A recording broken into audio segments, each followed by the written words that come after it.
Oi, amores! Continuando a parte 2 da revisão da UESB, ainda com questões de histologia. Lembrando que agora a gente vai falar de meiose, mitose e de ácidos nucleicos, que é sem dúvida nenhuma um dos assuntos mais cobrados pela Constec e que a UESB nos últimos anos tem explorado bastante.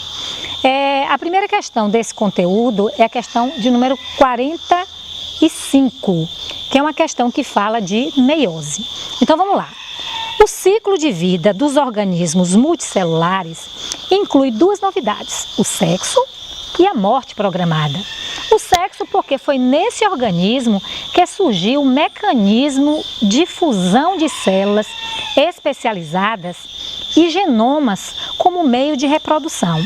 A morte programada porque neles também, pela primeira vez, é que surgiram células cujo material não é incorporado ao novo ser vivo.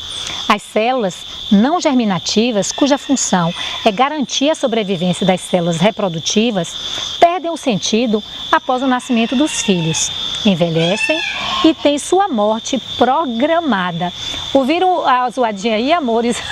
Isso aqui é uma fazenda, isso aqui é um paraíso, a gente está gravando assim os sons da natureza também. Então vamos lá, e o vento bateu agora aqui também, derrubou as folhas, foi ótimo. Vamos lá. A novidade na reprodução sexuada, mantida pelos seres multicelulares, envolve processos biológicos como a afirmativa de número 1, que está errada. Clonagem, que permite a formação de gerações de indivíduos com material genético proporcionalmente mais uniforme ao longo das gerações. Ó, amores, se a gente está falando aqui em células sexuadas, em reprodução sexuada, a clonagem ela não entraria aí no processo. E outra coisa, clonagem não permite de jeito nenhum o aparecimento de células mais uniforme ao longo do tempo. Não existem. Todas as células são iguais. Afirmativa 2, que é correta. Fecundação, que permite o restabelecimento da formação diploide dos cromossomos a partir da fusão de células reprodutivas geradas pelos indivíduos, ou seja, bebês, óvulo N, espermatozoide N. A fusão dos dois, formando o ovo ou zigoto, vai fazer o quê? Com que surja um indivíduo 2N, ou seja, você duplica o número de cromossomos. Afirmativa 3, que também está errada. Meiose, que produz células filhas diferentes da célula mãe. Isso aí está certo. Mas sempre idênticas entre si. Amores, a maior vantagem da meiose é a variabilidade gênica. Não tem célula igual. Afirmativa 4, que está errada. Formação de gametas diploides. Amores, gameta nunca é diploide. Haploide. E a 5, que também está errada, mitose, que direciona as divisões celulares para um aumento significativo da variabilidade genética. Mitose é clonagem, não existe variabilidade genética. Ok, bebês? Agora vamos para a questão de número 46, que ainda tem a ver com o texto anterior. A pluricelularidade evoluiu nos seres vivos, com uma forte tendência corporativa entre as células que se manifesta através da presença, corporativismo, né? Essa pluricelularidade vai favorecer um intercâmbio entre essas células. Logo, a primeira alternativa, que é 01, já é a correta. Dos tecidos, como resultado da especialização celular, em prol de uma divisão das funções orgânicas realizadas pelo indivíduo. Amores, na pluricelularidade você tem a especialização celular. Com a especialização celular, automaticamente cada célula passa a desempenhar no indivíduo as suas próprias funções. Isso acontece depois da blástula, que é uma célula pluritotipotente ou diferenciada. O erro da 2. Do aumento da autonomia celular no desempenho otimizado das funções metabólicas. Não vai existir autonomia. A dependência que já existia numa célula unicelular ou num ser unicelular continua a existir. O erro da 3, da versatilidade das células em realizar as mesmas funções em tecidos diferentes. Ô, amor, se ocorrer especialização celular, você não vai ter a mesma função realizada por todas as células. Elas se especializaram, muscular, nervosa, epitelial, conjuntiva. O erro da afirmativa 4. da ativação diferenciada dos genes para o controle de funções metabólicas similares. Amores, ativação gênica é você ter proteínas específicas em cada célula. Se você tem proteínas específicas, elas não vão desempenhar as mesmas funções. Pelo contrário, é ativação gênica diferenciada, que é igual ao que? Especialização. O erro da 5, de uma rede autopoética de cooperação e divisão de trabalho presente em todos os seres multicelulares. Não, bebês, nem todo ser multicelular ele tem tecido. Então não existe autopoese presente em todos os multicelulares. Ok, bebês? Agora vamos passar para a questão 52, que ainda é sobre divisão celular, só que agora mitose. Mitose em célula animal, mitose em célula vegetal. Então vamos lá agora para a questão de número 52.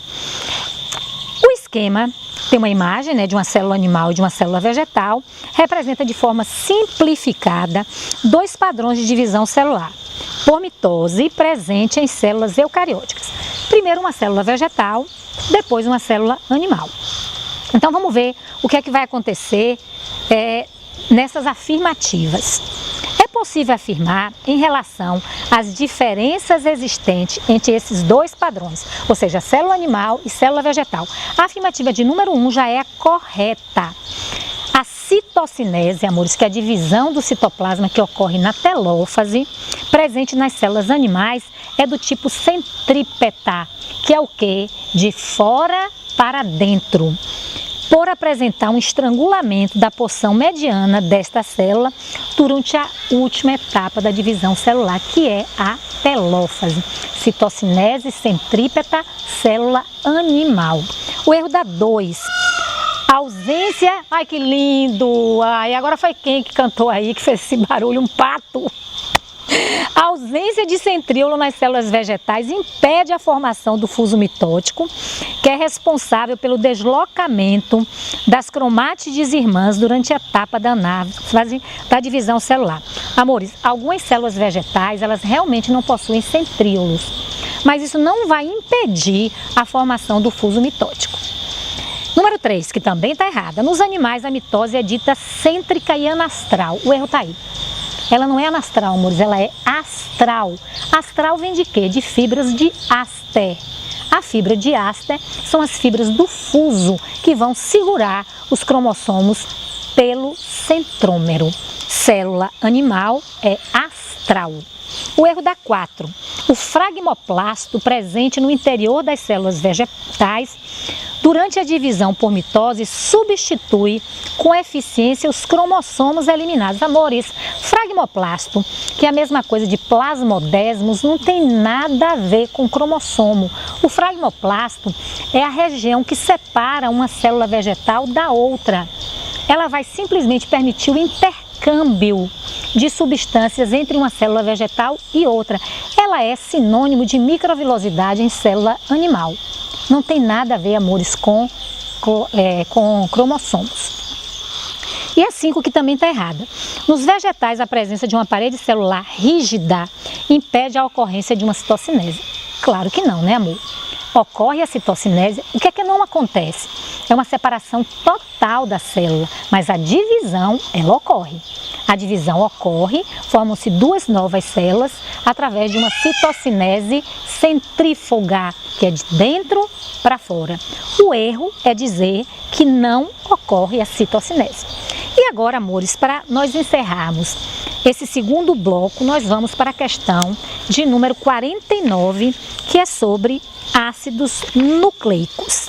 Questão 49, ela traz uma imagem, amores, do splicing que ocorre lá na fase do RNA mensageiro, ou seja, na fase da transcrição.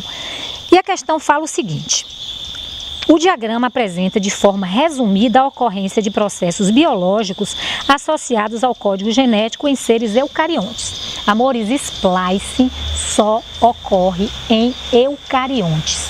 E a imagem mostra os exons e os introns. Não esqueçam que os exons são aqueles genes ativos que vão se transformar em proteínas e os introns são os inativos. A imagem fala de splicing. A afirmativa correta dessa questão já é a alternativa de número 1.